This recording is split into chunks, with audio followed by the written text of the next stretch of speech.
All right, we've got quite an interesting guest for our final guest. And of course, because it's still International Women's Month, the first of 5 more months that we'll be celebrating women, of course, praise Onyegwalam, known professionally as Director Pink, Nigerian music video director, cinematographer, film director, former actress.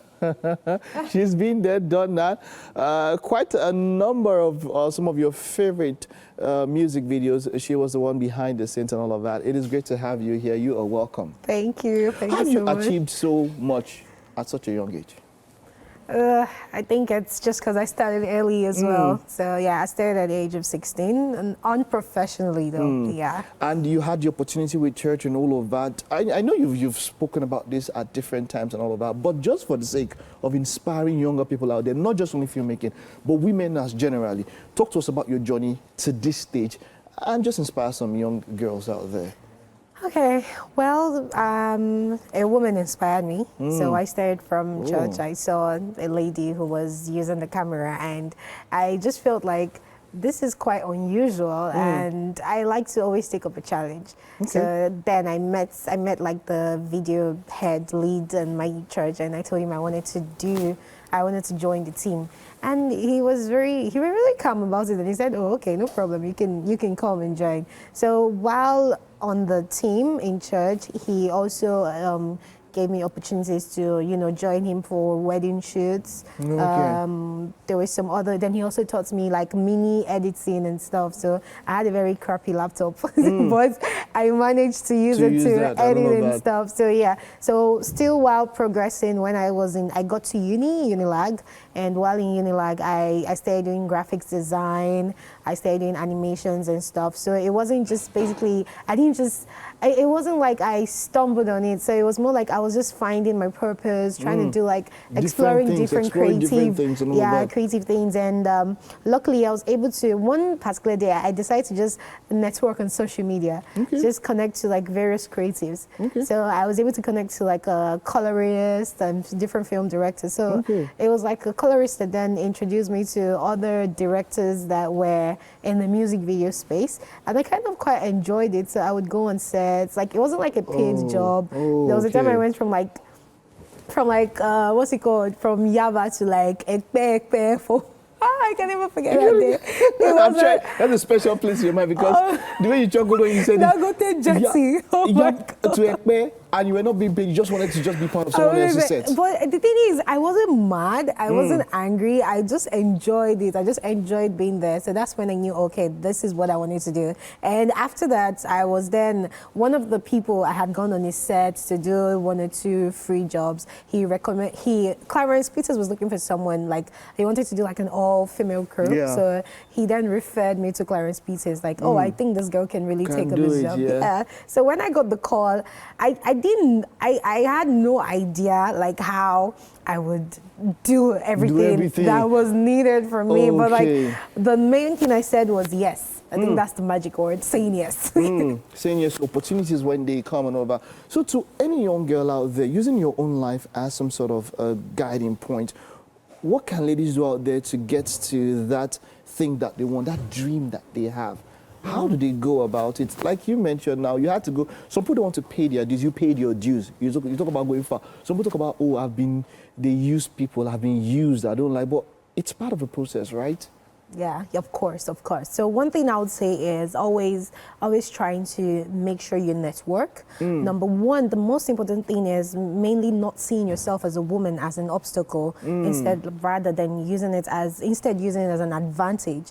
Because I mean, I feel like the reason why I am here is because you feel like I'm doing something spectacular, and I am also a woman in a male-dominated field. So that's why I am here. So it's more like to an advantage as well, and also understanding how the business of film works as well, and also how to sell yourself on the media, how to put yourself out there on the social media, showing that this is what I can do.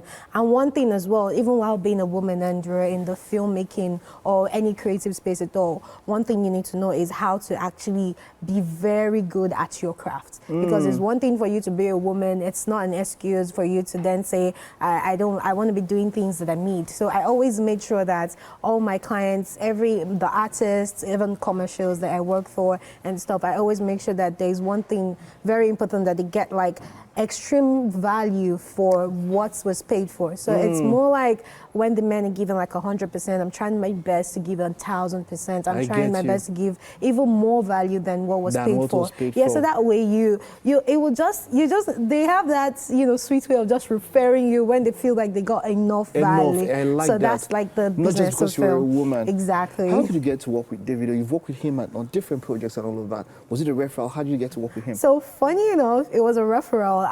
The first time I had like a job in Sierra Leone for like a particular American label. Okay. And then the very first time I worked with Davido was actually in Los Angeles, was in America actually. Okay. So that was like the first time we had actually met. Okay. And after that, like we really like clicked in terms of like, idea wise and so he was like, you know what, I think I really want to work with you again. So most times, like anytime he has like, if they're like shoots, even if it's like features and stuff, he always makes sure to like even refer me. That's how crazy it is. Wonderful, wonderful. And so have you ever been at any point where, because you're a woman, someone said she can't do the job?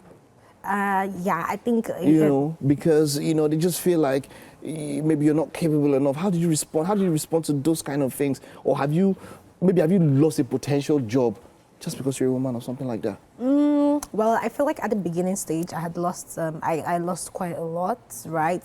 And I think also as well, I didn't really put it in my mind that it's because of I'm a woman. Okay. Because even though there are some that it's more like even from the very first representation, like when they see you, it's like, can she really do this job? That look. Exactly. So I feel there's one thing that's always very important whenever you're going to meet your clients as well, even as a woman. One thing you also need to know is I've learned quite on the job is always know how to dress properly and appropriately. Because that's how you put yourself out there too, that people wouldn't really feel like you can do the job. That's how you present yourself out there. Then another thing is, well, I've lost quite a job at the beginning, but I feel like I didn't put it in my mind, even though it might be what they were thinking that, maybe she's a woman and she can't really do this. But I kind of used it as a way to, I just thought, okay, maybe I'm not really so good yet for what they might need what so services you need to work on yourself. Exactly. And that way I'm mentally growing. So it's a mental thing. If you let that weigh you down, you end up not even being creative at all. You end up not even, unleashing like your potential. So I try my best to like protect my creative mind. That. Yeah. How have you managed to stay scandal free? You're a beautiful lady, but there's nothing to, there's no dent to it. How have you managed to stay scandal free? Sometimes you just hear, what have you saying about Director Pink? Has anything? Maybe the guy, she's very coded. The way she does I'm looking for the opportunity to drag, but that's a drag me.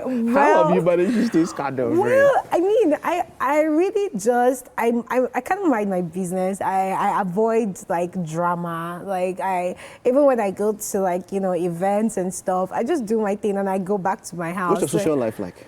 My social life, well, I kind of used to be an introvert. I'm kind of like still an introvert because I'm always like, there was a period where like I would not come out of my house. I'm always indoors, trying to go to delivery services, deliver like groceries and stuff. That's the reason why.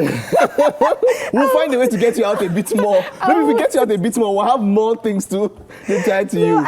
But I think another thing is also like in this business, right, is one thing to, it is very important to protect your image, right? And make sure it's more like you're just being not necessarily mysterious. You're out there, but people don't really know too much about you. So I prefer I let you know what I want you to know about me, and not I like that. And not what you would know about me without my permission, because at the end of the day, it's my life.